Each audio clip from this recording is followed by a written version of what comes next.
I've seen what he's done. Yeah. I just don't think that a man should be telling a woman whether she should be crossing her legs or not, especially if they're not in a relationship. Do you know what I'm saying? Anyway, man, we are recording live at Levi's House of Strauss, ONSITE Podcast. Myself, SK Vibemaker. You should know my face by now. Amarie, Cassidy's in the building. Hey. Illness is here, man. What's going on, everybody? What up? Life's good, man. I just feel like every time illness is in the building, I don't want to start talking about punctuality because it just gets a bit... I don't know. I can't see think what he tried to do there indirectly. Anyway, we're here. I don't think we could always start with that conversation because it here. just gets a bit mad, I man. mean, this is a conversation I've never had, but it's You're here for it straight away. Oh, you're here for it. Okay. Literally, No, there's a rule. There's a rule in life, though. I feel like there's a rule in life. There's a universal rule, whether it comes to your mum, your sister, your dad, your family, family ranks for like your close friends. I'm saying that I feel like there's a 10 or 15 minute rule. If people are longer than that, then there's consequences. I heard that Whether it's beef, argument, you leave them in the street, you leave them. Even if you're at the ends and you went somewhere and you've got to meet that person to get back to the ends, if they're 15 minutes late, you just leave them. And they have no argument to come back on. Okay, just for the benefit of the people that have just joined us, I was not 15 minutes late today. But anyway, I waited a further 15 minutes. Here we are. What's good, man? What's good? What are we saying? I'm drinking San Pellegrino today, and I'm feeling no way. Somebody said the last time I feel that we was in the room together, is this podcast sponsored by San Pellegrino? And I said no, it's because I love the drink. And when you love a drink, there's nothing wrong with indulging in it every so often if it's a good drink. And San Pellegrino is a good drink. You know what I'm saying? As long as it's not an alcoholic drink, it's a low sugar drink. Is it? It's a low calorie drink. Are you about to end that with San Pellegrino? If you're listening, can you just sponsor on Hit up the site? man Because then. that was a real. Hit up the man then. But by the way, you know the disclaimers. There are other brands. Anyway, no, I haven't had San Pellegrino before though. Never tried it before. I see it. I'm just like, it's not Coke. It's not Fanta. It's not something I'd Coke and Fanta is your first choice, yeah? Yeah. They're but mad water, drinks. no, water is water. See the Coke and Fanta, Stay yeah? healthy. The Coke and Fanta will gas you out. The Coke and Fanta, yeah? The Coke and Gas Fanta you will out, spot sis. you up. You know what I'm saying? Yeah. It's not that life. You know what I'm It's saying? not life every day. Not every day, but every so often. All right, you know what, yeah? Let's not beat around the bush. This week, there was a good album that was released. I'm saying good at the moment because instant classic is a bold statement. Do you know what I'm saying? People like to say instant classic. So Sweet Revenge is the name of the album by Krept Konan. And it leads me to a conversation where I start thinking about there are some great MCs in this country.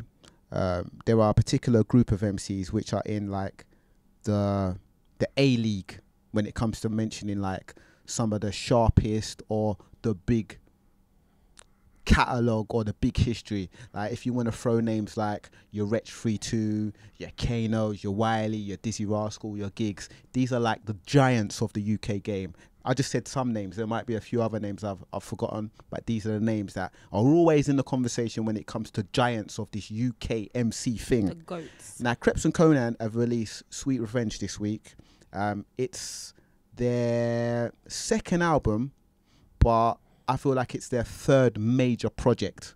You know what I mean? After 7 days and 7 nights. I'd agree with 7 days and 7 nights was actually like a mixtape, inverted commas, project. But I looked at it like an album and I thought it was better than the debut album. That's my opinion. I'm not going to answer that. It's their fourth major project because don't forget Young Kings as well. So it's their fourth. We're doing a project thing. Young Kings done major stuff for an independent release. Yeah. Sorry. Rewind. Fourth. See, I just want to pause it. He likes to call me the tap dancer when I'm here, but that was major tap dancing. That was rewinding everything. Anyway, carry on. Rewind selector. Go on with their fourth major release project, and there's nothing wrong with having a little detail error sometimes. Fourth major release project. You know what I'm saying? Out of those 4 releases, 2 of them I really like. 7 Days, 7 Nights, and this Sweet Revenge album. Now, I feel like when it comes to Krept Konan, when are we going to actually start taking them very serious and putting them in that elite category of MCs? I would say they're already there.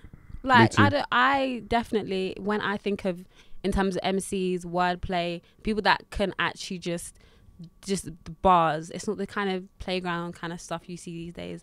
I still like it like low key, but it's just they're on a different level. And if you were to tell me like, okay, name some of your top in the UK, I'd definitely say Krept Konan. And I feel like if you didn't say that, then you hating. You're hating, exactly. No, I didn't say you are. I said, are you hating? I'm just I'd say talking you about. are hating. Okay. I'm just talking about the universal perception. I feel like there's a generational thing as well, because a lot of those 100. MCs that we mentioned are in like an older generation. But I just feel like we need to seriously consider, or really seriously, what makes an MC go into that like elite group, like solidified elite group, because the MCs that I've mentioned before are definitely in there. I think what kind of puts you in that main group is how do I word it? Like, you need like a moment within the game that influences the whole culture. So all of the artists that you named prior have all had that moment that influences, and not to say, because this is the problem that we have. I think a lot of things are substantiated by numbers and sales, but I feel like culture influence, and I don't even like the term culture, but when I say it, everyone knows what I mean. Kind of what take you there, and I feel like Krept Konan have had that. I feel like they've been a huge influence, whether you, because it's hard for us to get like a universal view, because not everybody likes everything. Do you get what I'm saying? Like, everybody has their different, like, if we sat down with our 10 biggest DJs, the 10 biggest journalists, the 10 biggest this and 10 biggest that, and tried to get one list of 5 or however many people that we're putting into that bracket, someone in that room, if not a lot of people in that room, are disagreeing with it, and they were part of contributing to that list, which is why MC lists are always they always intrigue me, because I'm like, what were the motivations for this to be the final list? And then if you want to go deep, you can start getting to awards and rewind all the way back. I honestly think it's like they're moments of culture, and I feel like you can go through to a lot, but someone that you missed from that list, Tiny Temper, he had a huge moment, and that definitely impacted. Would you call him an MC though? Like, No. What MC did you just say? Hold on. No, I've got a lot of respect for Tiny, but there might be political reasons as to the reason Understand the illness might not context say. in what I'm saying. Understand the context of what I'm saying, because I'm not saying that this is the greatest. I'm not even saying this is my personal opinion. I'm saying that he had a moment that influenced the UK heavily. Yeah? And we're talking and about. if you want to go on. We're talking about artists that have reached like that elite status. It's not about you being like any type of MC. It's about elite status. You know what I mean? And I feel like when you get into Some that, would argue he has. Yeah. Some No. would. I'm saying Okay, I feel like Tiny's in there. Okay, I'm cool. just saying I have to respect you bringing Tiny into the conversation because of political No, issues. it's not political. You see what it is, yeah? What's real is what's real. I'm not gonna go against like what evidently happened. Lots of people have had moments. Like, do you get what I'm saying? Like, there's lots of people that, the more I talk, the more people that are coming into my head. Like, gets like different people that might not necessarily have done the numbers that another artist has done, but they have had moments that have seriously and heavily They've had a mad impact on the game. And I feel like get there. some key things are all of the MCs and artists that we've mentioned. It's not a coincidence that they all have a career 10-year plus. So when you start reaching 10-year plus, you're looking at consistency.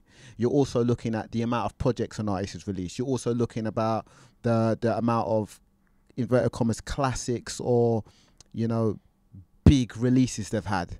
Then you can throw in like sales, and you can throw in awards, you know what I mean? Yeah, but that's cultural you, though. impact. I feel like a combination of all of these things are what lead you into that elite category. I'd agree, but if I'm like throwing a span in the works here, wouldn't you say there's artists that are a little newer that have still had moments that have impacted the culture, or at least really like just shake the table in terms of like what they've done, hit new records, played at festivals that no one ever them as played before. But we could argue whether they're the flashing the greatest? pans though.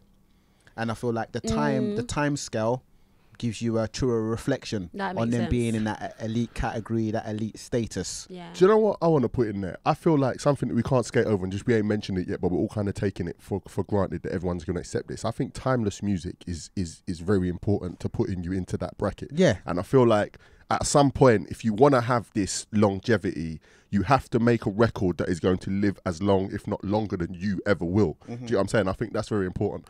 But I think that when we get down to, like I was saying before, that's probably one of the biggest stipulations. It is that's for me. Probably one of them. But this is what I'm because when saying. we go through the list, let's pick out of all them artists. How many of them have actually got timeless songs that go off, songs that you might that hit different occasions? A song that you could play at a wedding, a song that you could play at a christening, a song that you could play like when you're celebrating.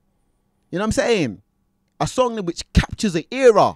Yeah, but you see, when you start putting occasions, you start thinking, oh, what song? Well, christening's a nice family gathering, and you think of this, and it's a nice family gathering. But I'd say Power's a timeless record, and you could probably play it at christenings. What? Probably. You could play Power at a wedding, bruv. But that's what I'm saying. The after party, bruv. Yeah, but I'm saying, but you probably could. So I don't think, like, I say that to say it's not about a certain sound or a certain type of record. Some records just live. Let me show you. I feel like it's difficult for me to use tracks for examples, but there are big songs that I liked from 2007 and 2009 that were big songs that you might never hear nowadays. 100%.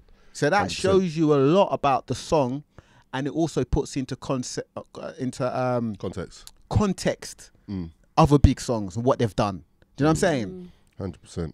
But I just think what I pay attention to is the stipulations, because you see what you might care about, I might not necessarily care about as a stipulation, and we can go around the room, and I think that's kind of what makes it interesting when people talk about their favorite artists and who deserves to be where, how they justify it, because some things that I might see as a justification, somebody else might not. Like, I feel like my justification, it wouldn't even necessarily come from like the big things they've done, because like I was saying, I feel like there's so many artists these days that are doing such big things, but it's more because maybe the ecosystem of like, I don't know, like social media, Spotify and everything, it's just different now, that you can do massive things and have a career that's lasted like a year. But for me, I'd say when it comes to MCs or like people that are actually like making these tracks, I feel like I know that there is talent there, and these are in my top. When you're listening to their tracks,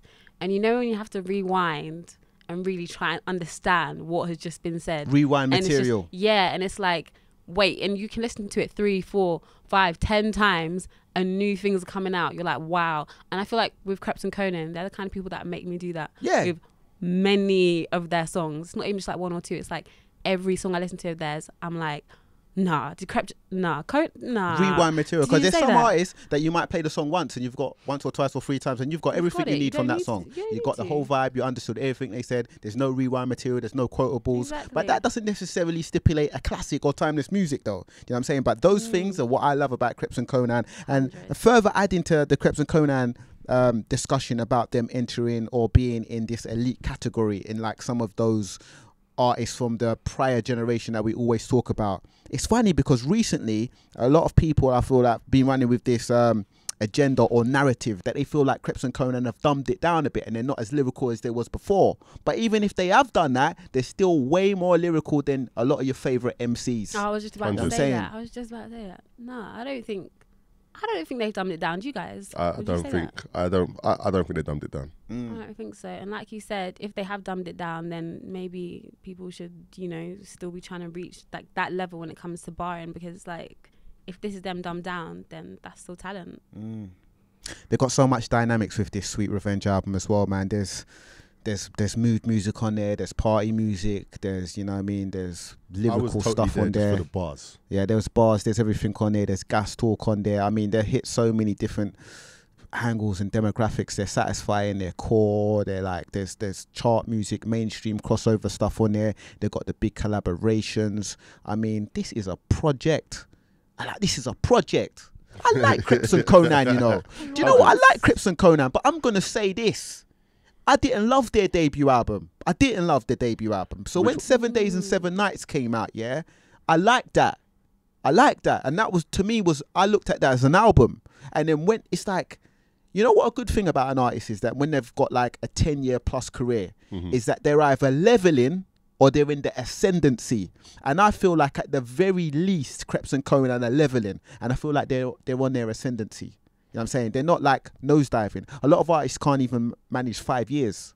They've been out here 10 years plus. I think the Tsunami mixtape went out 2009. Yeah. You see what I'm saying? 2009/10, I think. Yeah, like, you know what I'm saying? I think. Out here. This is when I feel like we have to seriously consider, when you've had a 10-year plus career, are you in the elite category? And there are other MCs out here that have been out here 10 years plus and ain't in that conversation. I was about to say, it really can't come automatically. No, it doesn't come even automatically. Even if you've been in that 10 years, you can't just be like, okay, now you can have this prize. It's like, have you been grinding for 10 years? Have you had hits consistently for 10 years? Has your fan base grown over 10 years? Have you had room to change your style a little bit but still keep that same fan base but still like appease new people?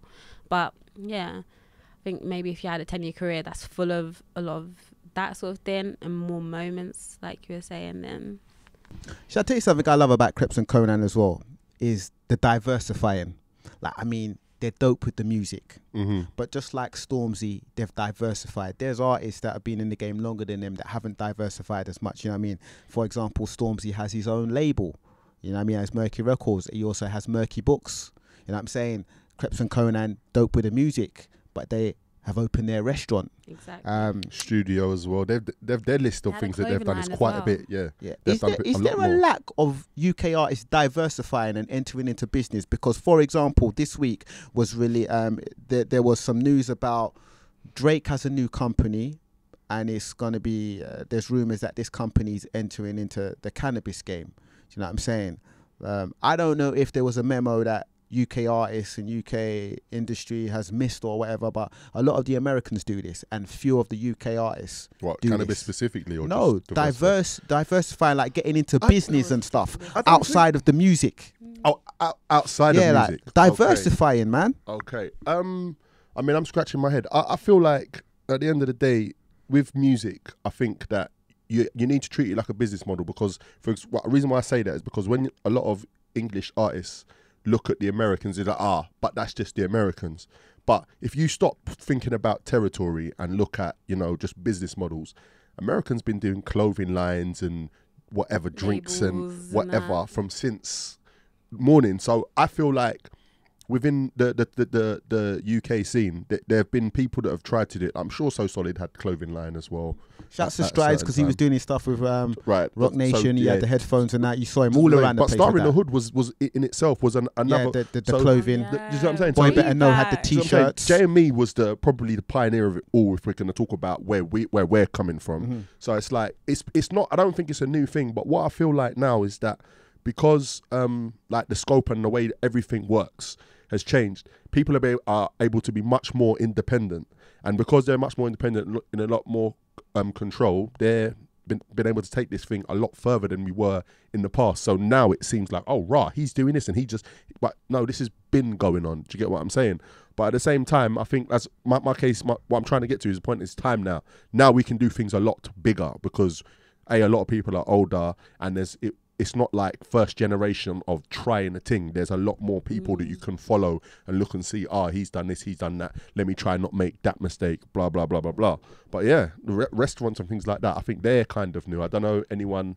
Labyrinth had a restaurant in 2010. Yeah, Labyrinth had a restaurant. Yeah. But it's like, I mean, he might even still have it. It was in North London. He got rid of it in North London. So it's been going on. It's been going on. So I guess I feel like I always thought that when it comes to rappers, when they first start like their businesses, it's always a clothing line, it's always merch.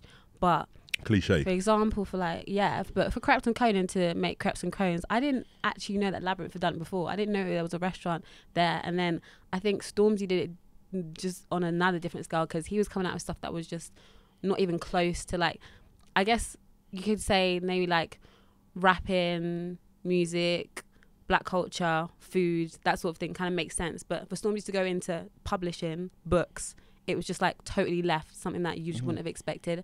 So I think it's kind of a thing of, I guess, just seeing that there's different avenues for you. And I think Stormzy was the first person to do it in such a total left way that people just wouldn't have expected. And now people are seeing, okay, I can do this, I can do something else. And I think even like you were talking about the UK, US type of thing, I guess the US is just a bit more, they're just a step ahead in that way. I don't know why it is. I don't know. I don't want to do the whole like UK US debate and like what the difference is. But you see, like, say Rihanna or something, she's got her designer clothing line now. She's got her makeup. She's got her Fenty, all of that. Everything, Fenty, lingerie, multi-million industry. But then I at won't the say same billion, time, millions. I think she could be hitting billions soon, though. There was talk. There was talk that she's on her way there. There was talk. I can't substantiate, but there was definitely talk that she's into that. Most definitely. And I just feel like, I guess people are now starting to see that, you know, you can do one thing, rapping or something, but then just branch out totally into total different avenues. I think though that there is something to say about the fact that Rihanna hasn't dropped an album in a long time, and her like ride or die fans are now just waiting for her to like drop new music. But she's a businesswoman now. She got the bag, basically. She got that bag. It's like you got to balance the two, because even Tiny Temper you're talking about, like has he stopped music now or what? Because I haven't heard. Do you know what? That's the question that I was asked the other day. Like, what's kind of next for him? I do believe the last thing that I heard is that he was into the clothing. I'm not into fashion like that, so I don't know the extent, but I believe that was the move that they're doing. But at the same time, you can look at Disturbing London, which is another thing which is kind of like the go-to for a successful artist, which is to have a record label. And if you look at what Disturbing London are doing, they're achieving things. That's you get true. what I'm saying? What, Pounds is on Disturbing London. He's got the big song at the moment, Op Foot. So you know what I'm saying? So like, I'm not a fan of that song. I can't lie. Really? Apologies. Song goes off, man. Like it still. I like it. Maybe I need to listen to it a few times. I heard it once. I'm like, yeah. But I mean, like, Disturbing London, Tiny's label, he's got some good associations with that. Obviously, he's got Young Bane. That's what, I mean, Notes as well, I feel like, Notes. Wizkid is associated with Disturbing London, was? Yeah, it was. Yeah, straight. It's true. Well, you lot seem to know some news that I don't know. What do you mean, was? you need to read Twitter. You need to read Twitter more. That was kind of years. very public when they kind of went their separate ways. Was it a public fallout? He literally tweeted. Was it Wizkid that tweeted that he's like no longer associated with them? Yeah. I can't remember the exact thing, but I remember like, oh, well, hello. This is news. Yeah. It was one of them ones. It was one of them ones. I think he low-key slated them as well. Yeah, like he was throwing shade on their name. But that's the thing though. Disturbing London, they are doing bits, but it's like, it's tiny. Like, it's like, where's your focus? Like, if you're trying to be the top MC in the UK, are you going to now go and open 7 different businesses? You can. Yeah, and surely you can diversify, but is that taking the focus away from you being in the studio? Well, do you know what it is as well for me? I think it's all about your team, because at the end of the day, when I look at because I've been paying attention to what Krept Konan are doing, and I'm rating what they're doing. Like when I see they're opening, if they haven't already opened a music school for kids and stuff like that, so they're into that. And then I think there's a few other opportunities and things, but you look at the amount of things that they've got going on with the restaurant, it's a lot. And it's like, at the end of the day, it's all fine and well being a up and coming artist or whatever, and then getting your bus and getting to a certain level and saying, all right, cool, I've got money now, what am I going to do with it? But you do need a team to facilitate all of these things, because 100%. Just having money and a buzz doesn't facilitate nothing. Hard work comes with everything that you're trying to achieve. And it's like, we don't know how long these other businesses' shelf life are, let alone you trying to have, as we were saying, a 10-year plus career on top of it. Do you know what I'm saying? So it's kind of all, it's a lot of stuff anyway. Yeah. You could have less talent and a good team and be more productive than have more talent and a little team. You know what I'm saying? So the team is important. You need to have them things in place, man.